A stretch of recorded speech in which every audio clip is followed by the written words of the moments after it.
President Biden just got the lowest approval rating of his presidency. Yay! And the White House still claiming they're just cruising to victory in 2024. Welcome to Fantasy Island. Take a look at this. According to ABC News and the Washington Post, the president's approval rating is now at a staggering 36%. Wow, you guys! That's 6 points lower than February, which really wasn't that long ago. But don't worry, it gets worse. The same poll now showing President Biden losing to former President Trump by 7 points. To put that in colloquial terms, he's getting his arse kicked today on ABC, actually yesterday. Biden ally George Stephanopoulos says these polls are no bueno for El Presidente. Watch. This poll is just brutal for President Biden. I can only imagine what it's like inside the White House now looking at the numbers in our poll coming out this morning. Hi, George. But the White House doing what it does best, pretending the problem doesn't exist, just like with crime and immigration. In fact, the Biden campaign saying in his statement, quote, MAGA Republicans and their extreme agenda remain both dangerous and deeply unpopular and threaten our freedom and the economic progress we've made under Joe Biden. We will continue to focus on earning Americans' votes, addressing the issues they care most about, and again, defying the conventional Beltway wisdom to win a second term. But is Biden really on a fast track to win another time around, or is a random Republican going to beat him like a dusty rug? Let's meet tonight's party panel and discuss in person. We've got former Trump Advisory Board member and Hoteling Risk Advisors Managing Director Jason Meister is here, along with his lady friend. They won a dating show on this very showroom just a few years ago. It's been going great ever since. Don't tell her husband. A Democrat pollster, co-host of The Five, Cleo's mom, Jessica Tarlov, and the host of The Sharpe Way Show, it is Larry Sharpe. So wonderful to have you all here in person. Not great news for the president. How do you spin this one? I don't think there's really any way to spin it, but I'm still not convinced that Joe Biden will eventually be or ultimately be the Democrat nominee for president. I think that he represents, having said that, he represents the thin veneer of the woke revolution. And in many ways, I think these dismal... Is leftyism fading? It's fading, and I think that that's a good thing.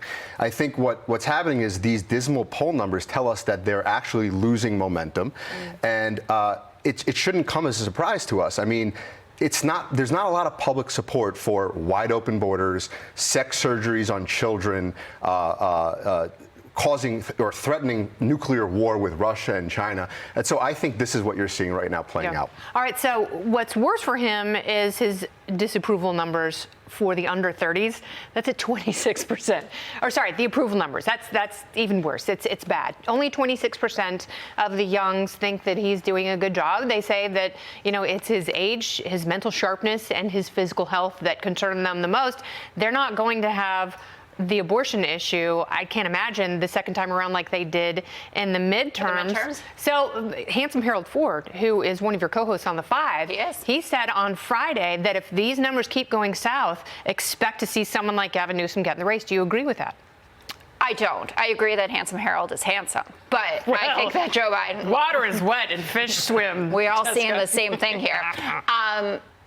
I don't think so. And there's something different about the way that this poll was conducted. And that's not to say that the ABC Washington Post poll isn't a reputable poll. And the thing about polling is you want to watch for a trend line, right? If this is something that kicks off, you know, future trends where you're seeing that this is happening over and over again, that's one thing. But what they did, which is not usual even for them, is they polled all people of voting age, not registered voters and not likely voters. And that's typically the conversation that we're having. People now err towards taking likely voter polls the most seriously, registered voters less seriously. This all voters, very strange results. I've seen conservative Republicans speaking out about this poll saying, excuse me, Donald Trump is not going to win the youth vote by 11.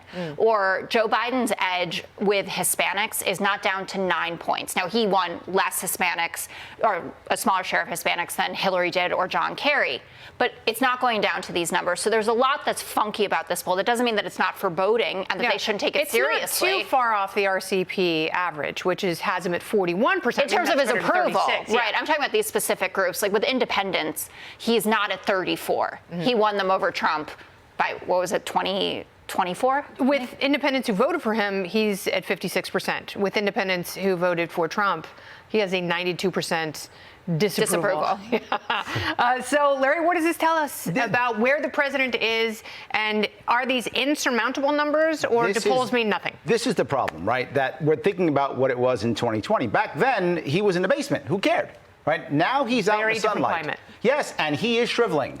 Right? The left doesn't get what they want. The right doesn't get what they want. If you're in the left, you want things like unions and you want things like minimum wage, and you don't get any of that stuff with him. If you're in the right, you want to close the border, right? You don't get that either. You want to get out of wars. You don't get that either. You get nothing with him. No one's happy with him. No one's excited about him. And his entire campaign is the same as it's always been. I'm not Trump. That's his campaign, and that worked in 2020. That was the retort to these poll numbers, like, well, Trump is so dangerous. And it's like, yeah, but people have lived through several years of this now, yes, and they need a greater explanation than Trump is bad. It's like, yeah, okay, that's fine. How am I going to pay my bills? This is why the Democrats are going out of their way to not challenge him, because they know that if I'm not Trump can work with anybody. It doesn't have to be Biden. And they know that the Democrats will do that. If they can find someone else to not be Trump, they'll use that other person. I wonder if that'll work with another Republican potential candidate.